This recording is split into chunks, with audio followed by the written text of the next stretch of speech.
It is 1938, and the pace of history is accelerating. The continent of Europe spirals towards war with an ever-increasing, ratcheting tension.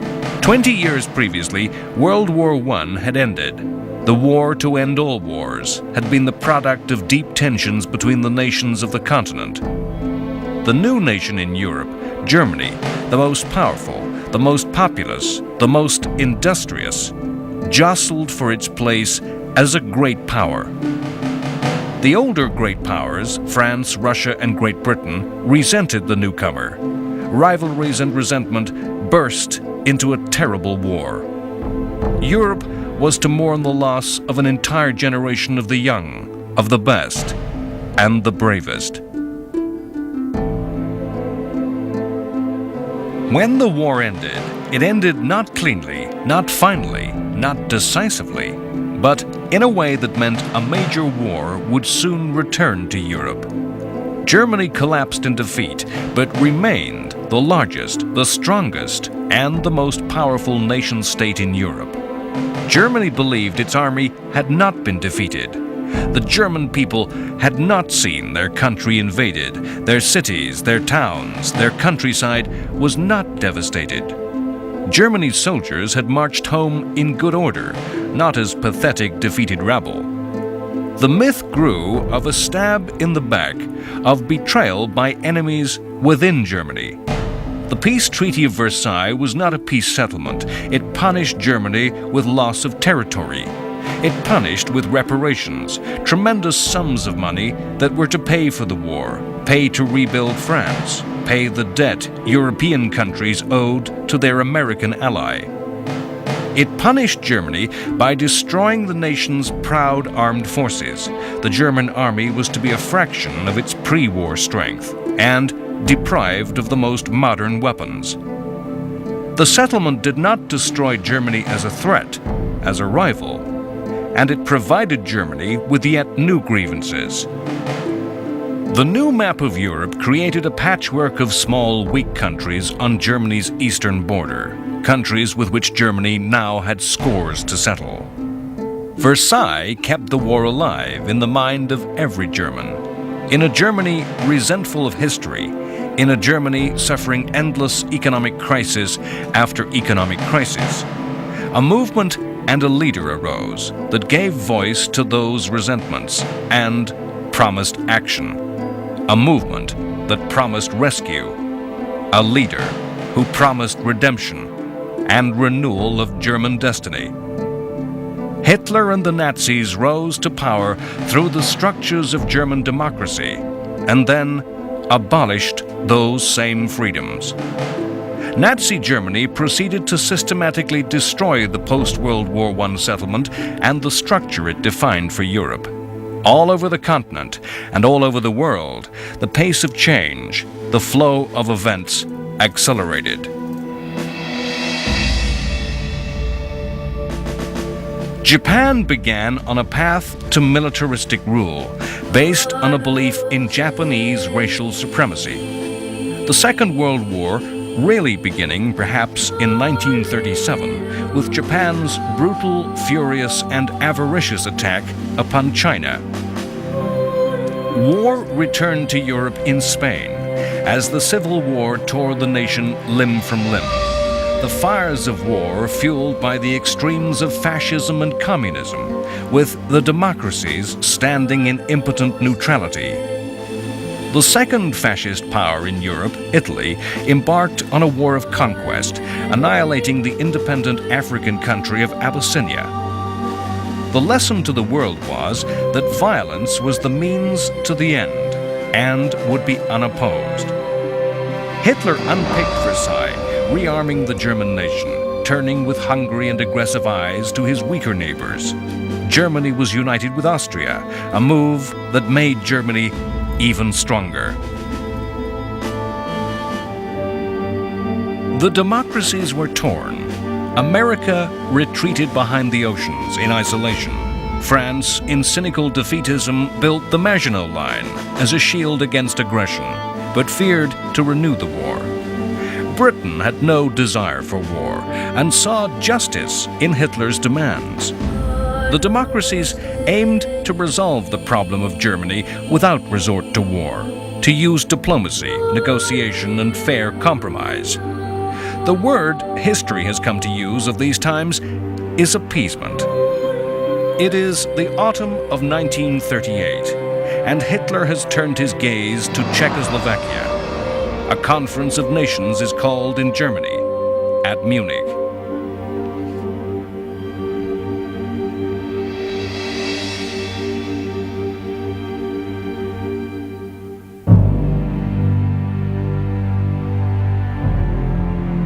After the Anschluss, all of Europe knew that something else was going to happen, and knew that Czechoslovakia was going to be that something else. In October 1938, the leaders of the great powers of Europe gathered at Munich in Germany for what was, perhaps, the first modern summit meeting. But this was no stately diplomatic conference held in a palace. The leaders flew to a conference held before the newsreel cameras of the world, under the gaze of the public eye. The leaders speaking sound bites for the media. When I come back, I hope I may be able to say, as Hotspur says in Henry IV, out of this little danger, we pluck this flower safely. They met to resolve the problem of Czechoslovakia. Czechoslovakia was a democratic state, a state allied to the French. Czechoslovakia was a thorn in the side of Hitler's state, physically thrusting into the right, politically challenging both the ideas and beliefs of Nazism. Czechoslovakia was an isolated state, with Germany between her and her French ally, and surrounded by states that were unfriendly. If the conference failed, if Hitler and the Nazis chose to act against Czechoslovakia, there could be no half measures on the part of Britain and France, no sanctions that would help, no supply of arms. To protect Czechoslovakia from Nazi aggression would need full general war in Europe.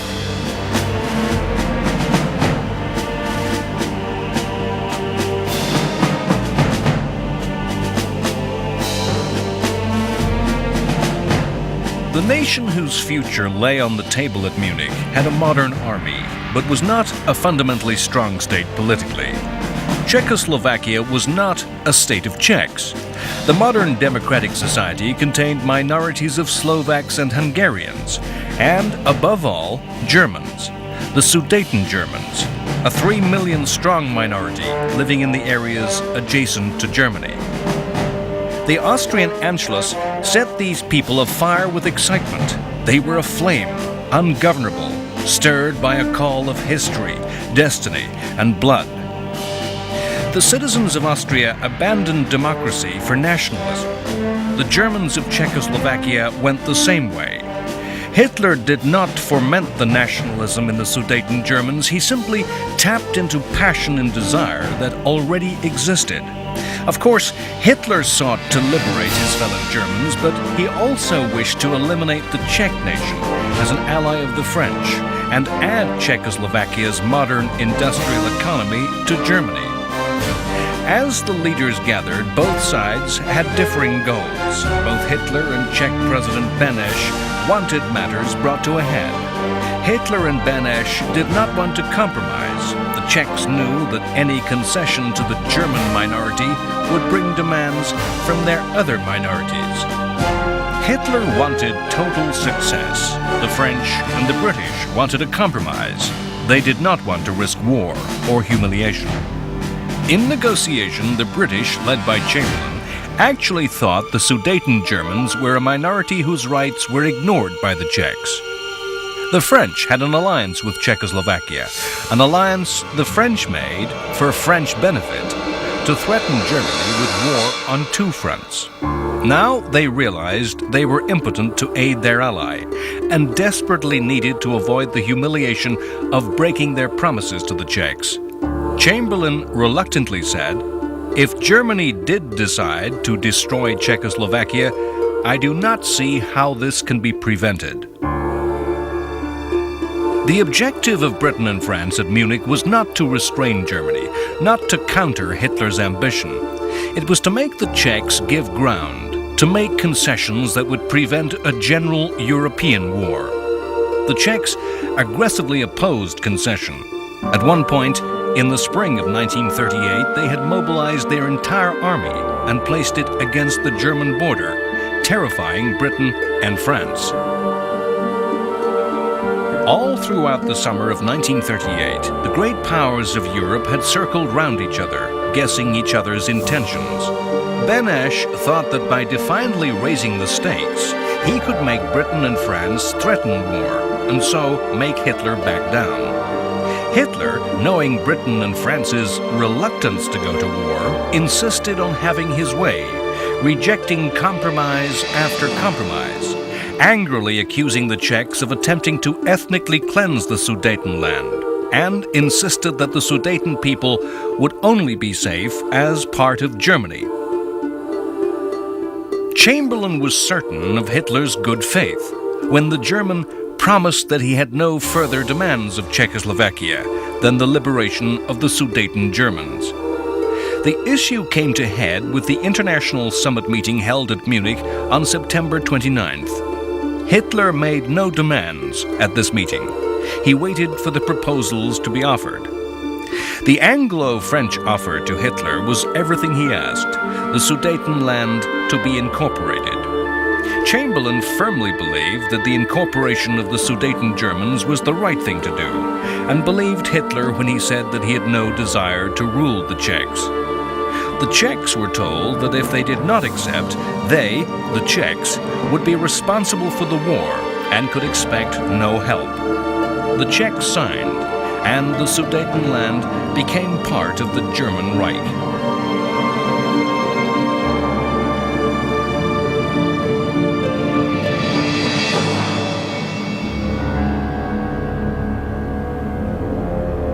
Many years later, as the war ended, President Benesch was to look at Prague as a city that had remained intact throughout the war.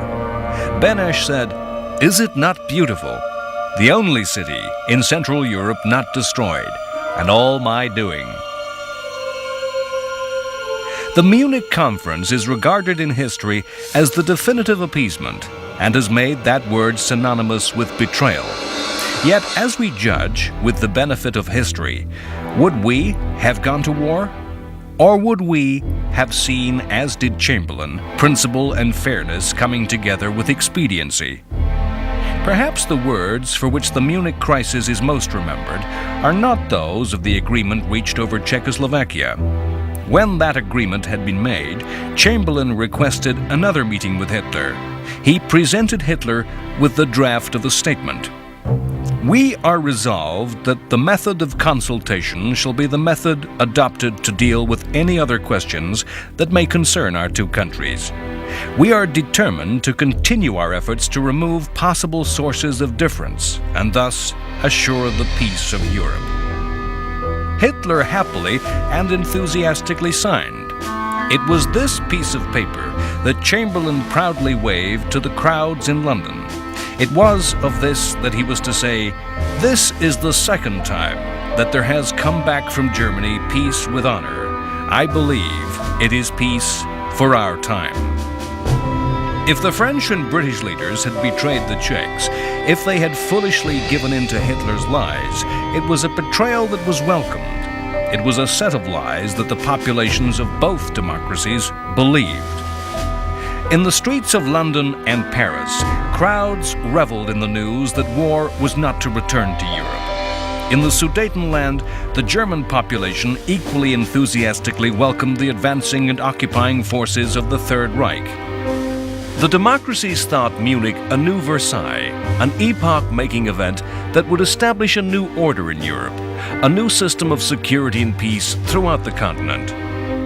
A settlement that killed Versailles for good, removing the tensions, the mistrust, and the resentment, replacing a European order directed at Germany and German ambitions with one that was based upon fairness and justice.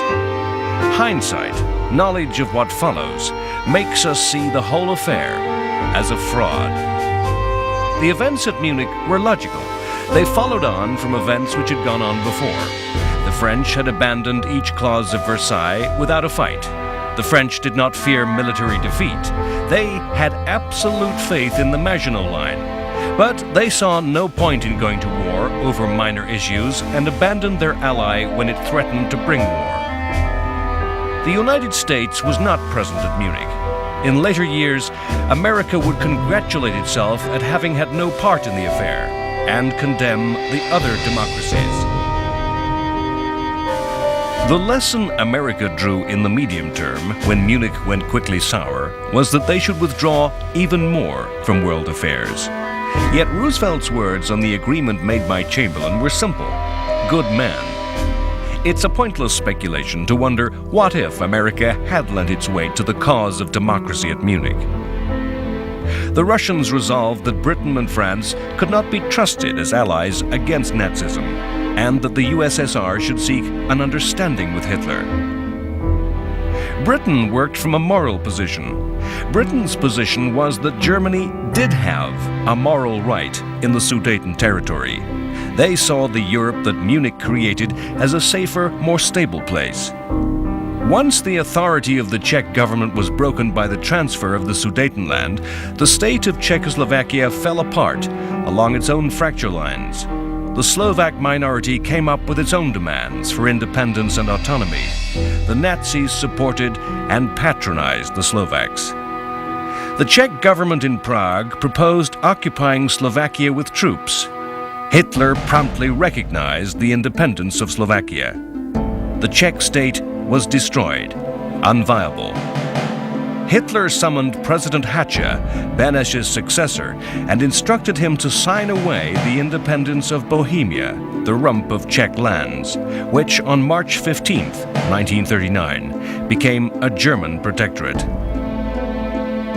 Britain's government did not see the German occupation of Prague as a break in the new order, supposedly established at Munich. As German troops brought Nazi rule to the Czechs, the British government held that the events simply proved that the Czech state was unviable, fractured by nationalities, and that Europe was made a safer place by its absence. Where the events really shifted, where history took a new path, was in a groundswell of public opinion. Perhaps in reaction to the joy of Munich, British attitudes in the streets, the views of ordinary people changed. Hitler would never be trusted again. The British media turned against appeasement and called for Hitler to be opposed. If we seek a pattern, a rationale for the way history unfolded in the 1930s, we can see that all Hitler's ambitions looked to the east, not to the west. Germany had lost territory to France in the west, Alsace and Lorraine, but there was no clamor for these areas to come under German rule.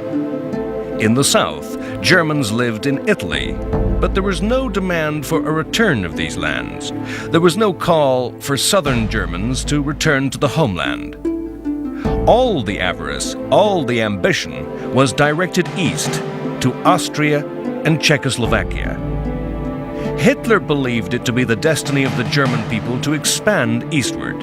The peculiar Nazi view of the world envisaged a future world that was largely agricultural and saw a German Aryan territory spreading out eastwards into living space, Lebensraum. This spreading of Germany would displace other peoples. Hitler saw this expansion as eastward into the vast spaces of Russia and the Ukraine. When the Nazi troops completed the annexation of Czechoslovakia on March 15, 1938, within days, German diplomats renewed demands of Poland that the city of Danzig be returned to Germany, and that Germany be given a rail and road link to East Prussia, a German corridor across the Polish corridor. Danzig was a German city. The corridor was German land, lived in by Germans, given to the new state of Poland at the end of World War I. The Poles rejected the German demands out of hand. The British government almost immediately offered Poland an alliance. Previously, Britain had avoided making formal promises and commitments against the Nazis. The alliance, though, committed Britain, restricted the options open to the British government. France had made alliances in order to threaten Germany, but found itself in danger, not safer. Britain made its alliance as a gesture, as a warning to Hitler. It was a complete reversal of British foreign policy since the First World War. However, to what sort of country had Britain joined France in alliance? The lands which were occupied by Poland were territories fought over, shared and reshared by German states, Austria and Russia. The Polish government was not a democracy in the same mold as Britain or France. The Polish government was dominated by the military. The ruling party, the Cleansing Movement, attempted to dominate all aspects of Polish life. Poland was an aggressive country that sought to punch above its weight. It refused to contemplate a compromise. The Polish government was headed by men with the same appetites for bluff who gambled on intimidating opponents, as did Hitler.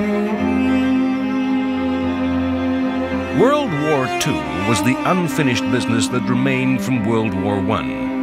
Much of that unfinished business lay between Germany and her former enemies, and between Germany and the smaller countries in the East. Poland had its own unfinished business with Russia, or rather the Soviet Union. The eastern border between Russia and Poland was not defined, and in the end was established in a series of armed confrontations in the early 1920s. If Hitler had ambitions in the East, it would be true that Poland equally looked to Soviet territory with envy.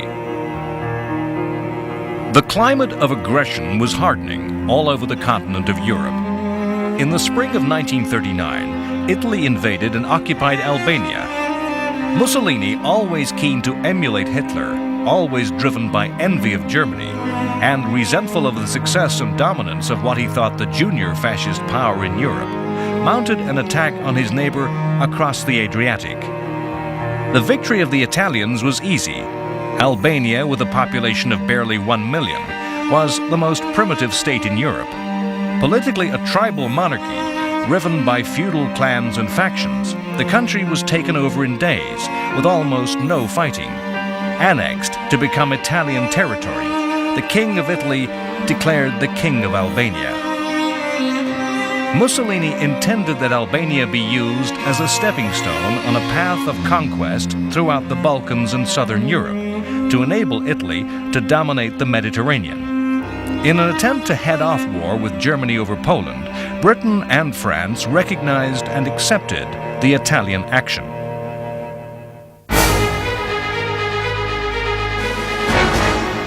In the steps to war in these last months of peace, the Soviet Union, so distant and removed from much of European affairs throughout the decade, became increasingly involved. If Hitler was the prime mover of war, the originator of the events that impelled the continent to conflict, it was Stalin that opened the door for Hitler to walk to war. With the conflict over the Polish corridor in Danzig, Hitler's aggression and ambition finally began to impinge on Stalin and the Soviet Union. Britain and France saw the Soviet Union as the key to deterring war against Hitler. British Prime Minister Chamberlain and French Premier Daladier knew that if Hitler chose to fight in Poland, their alliances with Poland would be of little practical help. Poland was as isolated as had been Czechoslovakia. They could not move forces into Polish territory. They could only threaten war from the west.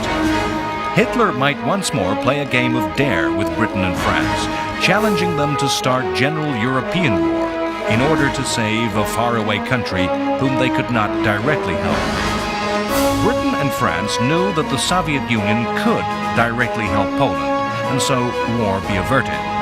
But Poland saw the Russians as bad, if not worse, than Hitler. They rejected any move that would bring Soviet troops into their territory. The Poles thought that the Red Army, once inside Poland, would never leave, and there was no inducement, no incentive that Britain and France could offer. Too often, histories use the language of the gambler in describing the actions of leaders. In Hitler's case, nothing could be truer. With the benefit of history, it is hard for us to remember that the leaders of all the powers in 1939 had little idea of what each other thought. To tell what we today call spin, propaganda, from what was truth. All through the summer of 1939, Hitler was involved in negotiations with Stalin. The negotiations were about nothing, were going nowhere. Neither Hitler or Stalin would say what they wanted. Both mistrusted each other. Both knew they represented political systems which were incompatible and could not coexist in peace. Then Hitler gambled. He revealed his ambition to attack the Poles and offered Stalin half of Poland. Stalin picked up the offer. Stalin was obsessed with territory and saw the extension of his border westward as a resolution of old scores and, in his paranoia, an insurance against invasion. A non-aggression pact was signed between German Foreign Minister Ribbentrop and his Soviet equal Molotov on August 22nd. This news shocked the world, and at a stroke all strategies of the British and the French were in ruins. No one knew of the secret clauses built into the pact that in the event of war between Poland and Germany, the USSR would attack in the east and take the eastern half of the Polish nation. Poland was falsely confident. It knew nothing of the secret agreement. Poland thought that Britain and France would attack in the west, causing Hitler to split his forces. In fact, when war broke out, the French did nothing and sat behind the Maginot Line, making small attacks, slowly mobilizing, calling up strength.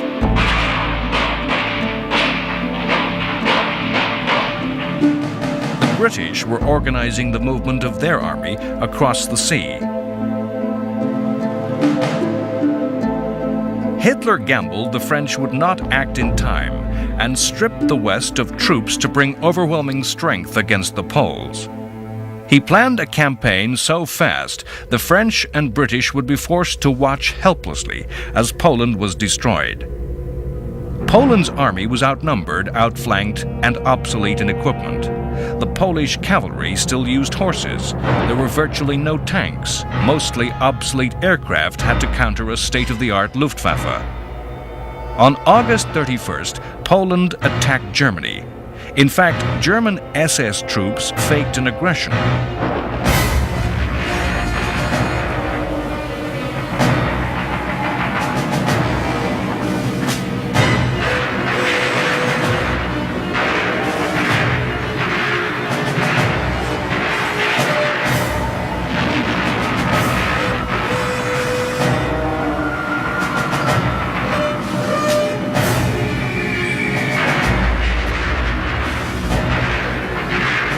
By the end of the next day, the Polish Air Force had been destroyed and the German army was deep into Poland. On September 3rd, France and Britain demanded Germany withdraw from Poland. War broke out, and British Prime Minister Chamberlain made an announcement that revealed a bitter disappointment that he had failed to prevent war from returning to Europe. I am speaking to you from the Cabinet Room at 10 Downing Street. This morning, the British ambassador in Berlin handed the German government a final note stating that unless we heard from them by 11 o'clock that they were prepared at once to withdraw their troops from Poland, a state of war would exist between us. I have to tell you now that no such undertaking has been received, and that consequently this country is at war with Germany.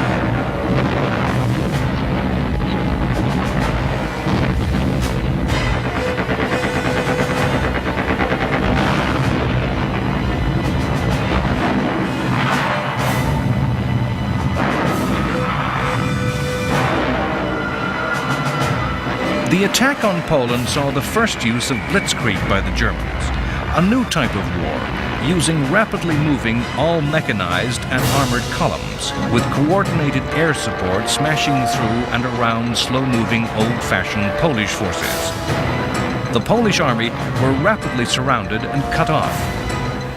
The myth of the war is of Polish cavalry charging tanks, yet military theorists in many countries, including Britain and France, believed that horse soldiers were seriously capable of defeating armor. Britain and France ignored the lessons of Poland.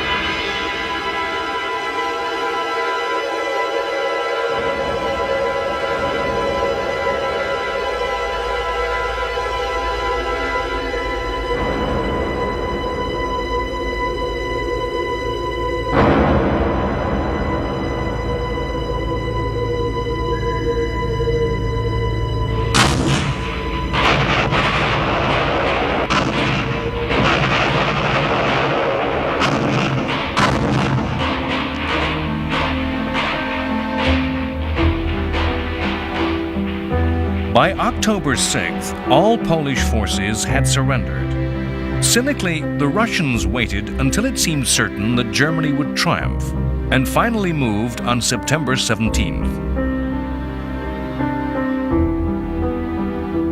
The German victory was stunning.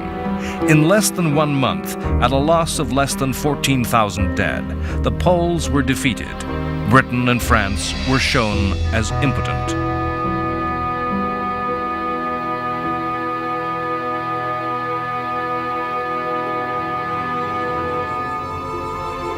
In the United States, President Roosevelt induced Congress to repeal an arms embargo, but the supply of arms was limited to cash and carry. Arms had to be paid for in hard cash and could not be exported in American ships. American public opinion was anti-Nazi and suspicious and fearful of Japanese ambitions in the Pacific, yet equally anti-war, the feeling of the ordinary American mirrored by the majority of Americans in public life. Charles Lindbergh, aviator and national hero, was an outspoken opponent of America having anything to do with a European war. America quietly hoped that Britain and France would somehow contain the Nazis and that some compromise could be worked out with Japan. In the tangle of events spreading out from Hitler's decision to attack was a single-page letter from Albert Einstein to Franklin Roosevelt. Einstein, the most eminent scientist of his day, German and Jewish, a refugee from Nazism, was the only scientist who could write directly to the president and be taken seriously. Einstein warned Roosevelt of Germany's plans to investigate the military uses of uranium, of the newly discovered atomic energy. He warned that in taking over Czechoslovakia, Germany had secured a rich uranium mine. This single letter was to bear fruit 5 years later over the Japanese cities of Hiroshima and Nagasaki. Germany's ally Italy stayed out of the war, remaining neutral.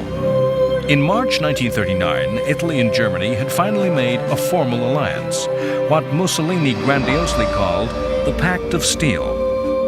The pact declared that either country was to come to the aid of the other if attacked, and gave Italy a free hand to direct strategy in the Mediterranean.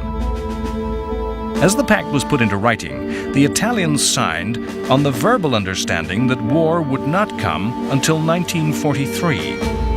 It is a fact of history commonly lost that the pre-war relationship between Italy and Germany was not strong. Mussolini resented Hitler. The Germans thought Italy's imperial adventures ill-advised. Hitler had hoped that a war might start between Italy and France alone, which might distract and weaken France.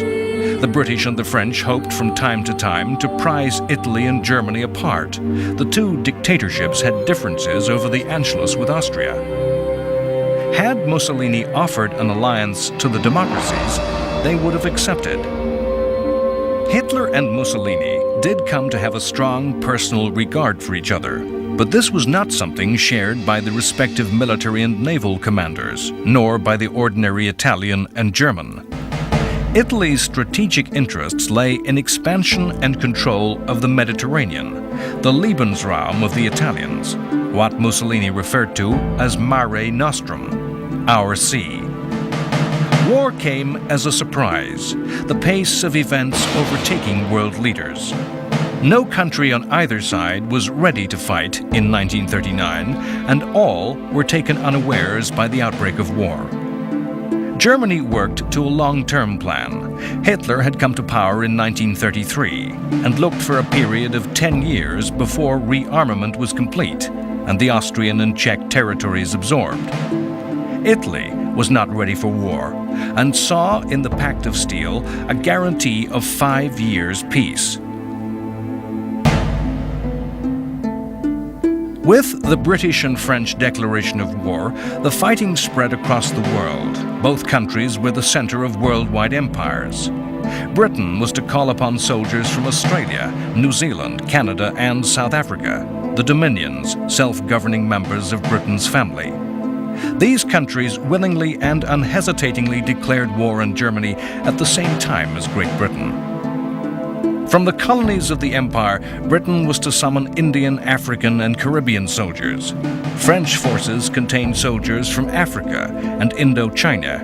Presciently, some of France's toughest fighters were from Vietnam.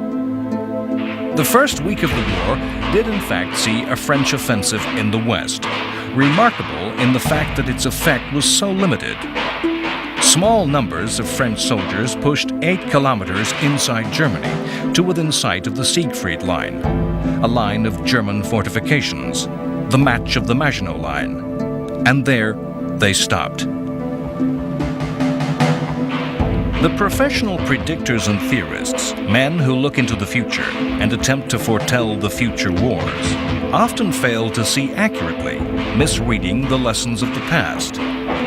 In the summer and late autumn of 1939, much of Europe lived in a state of febrile panic, fearing attack from the air with bomb and poison gas.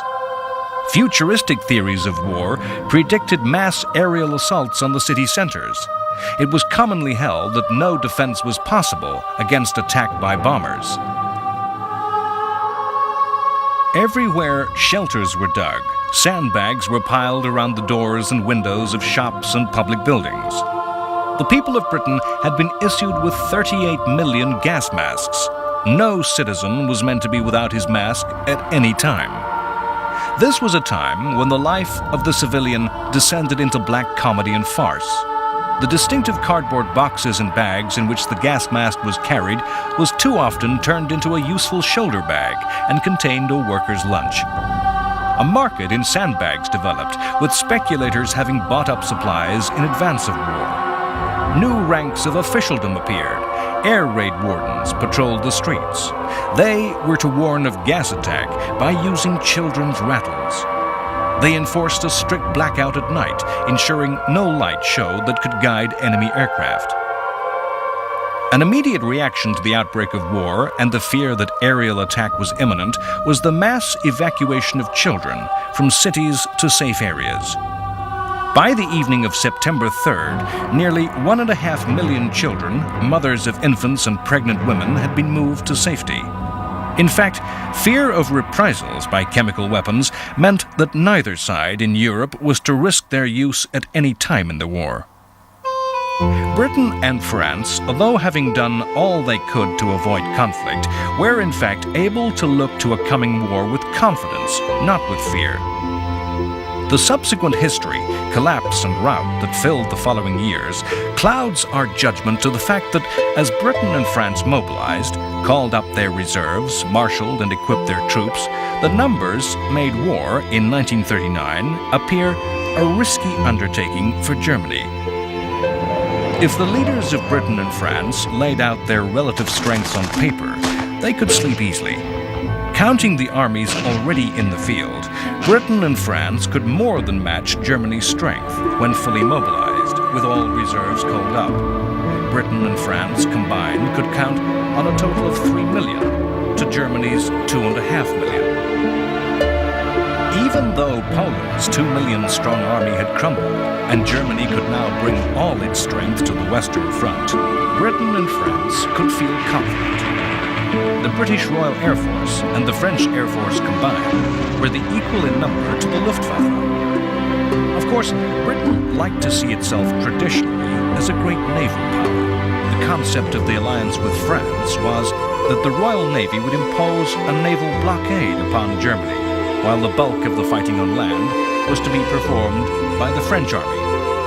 The Royal Navy was then the largest in the world. The British Navy's corps of decisive weapons are 15 large armored battleships and battlecruisers, 7 aircraft carriers,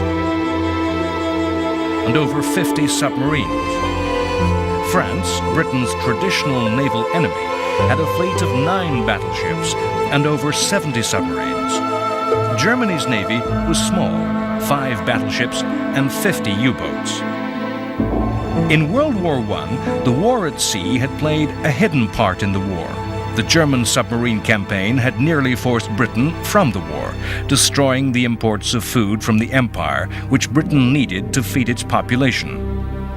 In the later years of World War I, a fierce blockade by the Royal Navy had caused famine amongst the German population. Britain was vulnerable because so much of her food and materials came over long, extended sea lanes. Germany, because her coastline was so small, easily blockaded a few ports that could easily be closed shut. As the navies prepared for war, it was thought the war would be played to the same script as ever.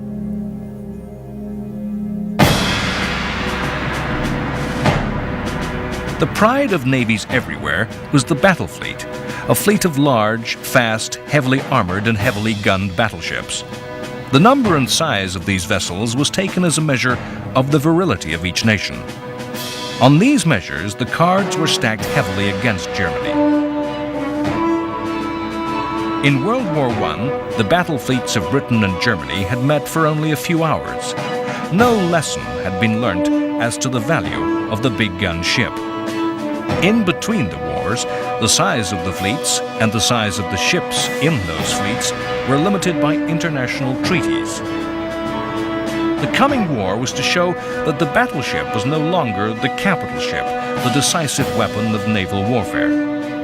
Aircraft were to make these ships too vulnerable to attack.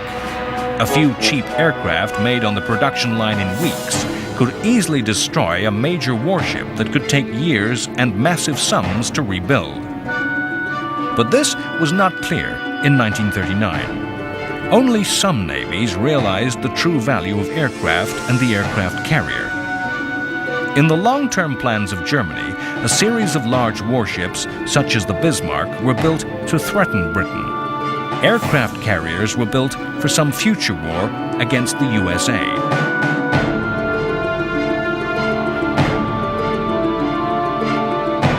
The submarine was regarded as so potent a weapon that it had been banned by the Versailles Treaty. The submarine as U-boat is forever associated in mythology as the definitive Nazi weapon. Yet, as with all navies, the submariner was regarded as a second-class sailor by big ship admirals and had to face a struggle to establish their worth. In 1939, as war broke out, the British Navy was placed by Chamberlain in the hands of Winston Churchill as the grandly titled First Lord of the Admiralty. Amazingly, Churchill had held the same job in the First World War. Churchill had been the sternest critic of the government in the pre-war years as a maverick in the political wilderness, calling for more arms and a military response to Hitler. Churchill had lost office in World War I through strategic adventure, impulsive, wild schemes, particularly in Turkey, that had cost many thousands of lives in a failed operation. Returning to office, these traits re-emerged. He showed tremendous energy in organizing and preparing the British Navy for war, but a series of wild schemes began to emerge, again to draw Turkey into the war, to incredibly place mines in Germany's rivers, to attack neutral shipping and ports, particularly those of Norway and Sweden, who were supplying important raw materials to Germany. Early on, in taking office, Churchill received a personal letter from American President Roosevelt.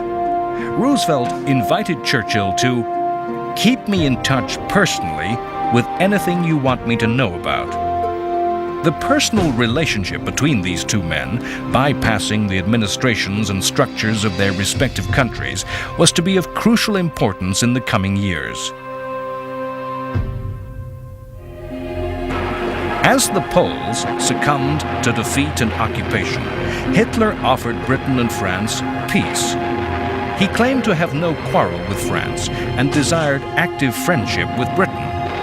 He called the war in the West a senseless waste of life and proposed a conference of the great powers that would create a new system of peace and security.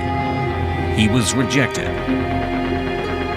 We are so used to the story of World War, a globally consuming conflict that spread across the world, that the fact is lost that in 1939 the war was comparably small and could be reasonably assumed to be soluble.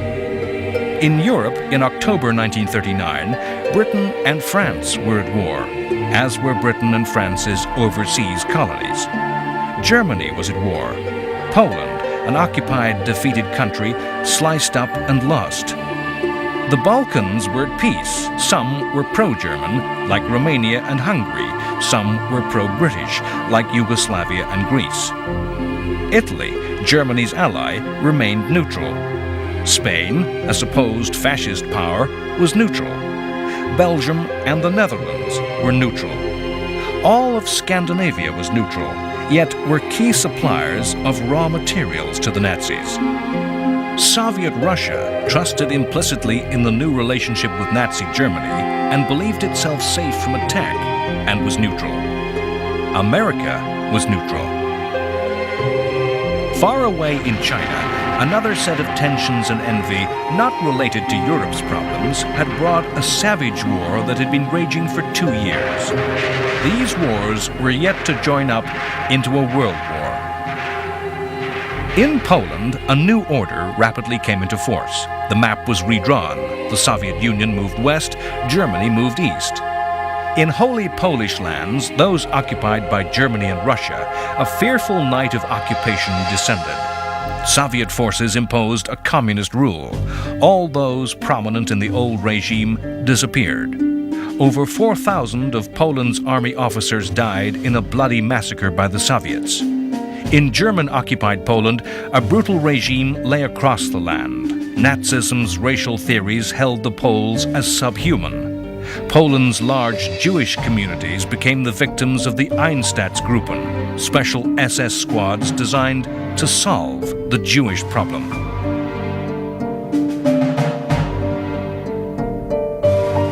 Freed of any fear of attack from the east, German will and forces turned to the west and began to assemble its might against the democracies. Yet, as the war settled into its third month, a strange calm descended in Britain and France. The shock of Poland's defeat receded. The aerial devastation by gas and bomb did not materialize. History was to name this period with supreme irony as the Phony War. Next time on World War II, The Complete History. The war is fought in remote and distant places. At sea, huge ships engage in conflict. The British Navy corners the German battleship Graf Spee and forces her captain to scuttle his ship rather than face certain destruction. In the winter snows of Finland, the Soviet Union takes advantage of the new situation, invading, seeking to conquer the smaller state. The tiny Finnish army runs rings round the Russians amidst the forests and lakes. To the people of Britain and France, the war seems far away. It is the unreal war, the phony war.